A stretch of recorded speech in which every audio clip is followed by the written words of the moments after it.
ભારતમાં મકર સંક્રાંતિનો તહેવાર ખૂબ જ હર્ષોલ્લાસની સાથે મનાવવામાં આવે છે। આ દિવસે જેટલું મહત્વ દાન પુણ્યનું છે તેટલું જ મહત્વ ખીચડાનું પણ છે। આ દિવસે ખાસ કરીને લોકો ખીચડો બનાવતા હોય છે, પણ શું તમે ક્યારે વિચાર્યું છે કે આ દિવસે જ ખીચડો કેમ બનાવવામાં આવે છે? શું તેની પાછળ ફક્ત સ્વાદનું જ કારણ છે કે પછી ગ્રહો અને સ્વાસ્થ્ય સાથે પણ કોઈ સંબંધ છે? ચાલો સમજીએ સરળ શબ્દોમાં। મકર સંક્રાંતિ માત્ર ઋતુઓના પરિવર્તનોનું પ્રતીક નથી, પરંતુ ભારતીય પરંપરામાં તેને પુણ્ય, દાન અને નવી શરૂઆતનો તહેવાર માનવામાં આવે છે।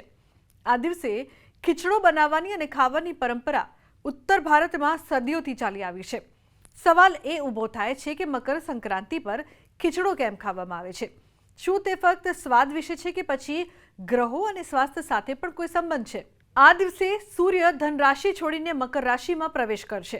શુભ મુહૂર્ત દરમિયાન સ્નાન કર્યા પછી ખીચડાનું દાન કરવું અને પરિવાર સાથે પ્રસાદ તરીકે તેનું સેવન કરવું ખૂબ જ શુભ માનવામાં આવે છે।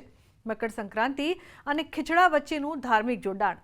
દંતકથા અનુસાર મકર સંક્રાંતિ પર ખીચડો ખાવાની પરંપરા બાબા ગોરખનાથના સમયથી શરૂ થઈ હતી।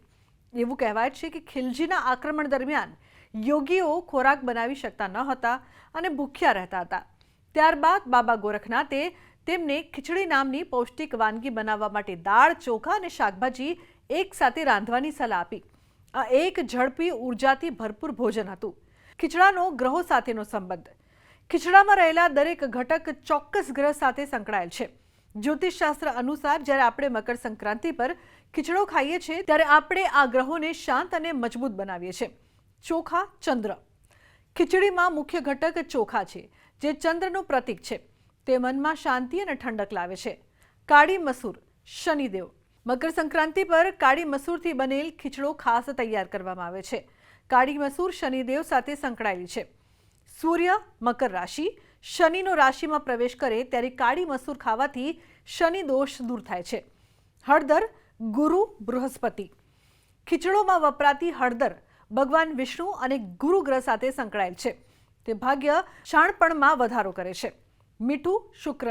મીઠાને શુક્રનું ગ્રહ પ્રતીક માનવામાં આવે છે, જે જીવનમાં સુખ અને સમૃદ્ધિ લાવે છે। લીલા શાકભાજી, બુધ। ખીચડોમાં વટાણા, કોબી અથવા આદુ ઉમેરવામાં આવે છે। તે બુધ ગ્રહ સાથે સંબંધિત માનવામાં આવે છે। મકર સંક્રાંતિ ધનારક જ્યારે પૂર્ણ થાય છે અને મકર રાશિની અંદર ભગવાન સૂર્યનારાયણ પ્રવેશ કરે છે, એને કહેવાય છે કે મકર સંક્રાંતિ।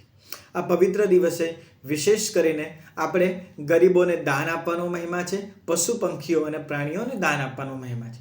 એમાં વિશેષ કરીને જ્યારે ખીચડી બનાવવાની વાત આવે તો એ ગોરખનાથ સંપ્રદાયથી એ જ પ્રાચીન કાળથી ખીચડીનું પણ અનેરું મહત્વ બતાવેલું છે।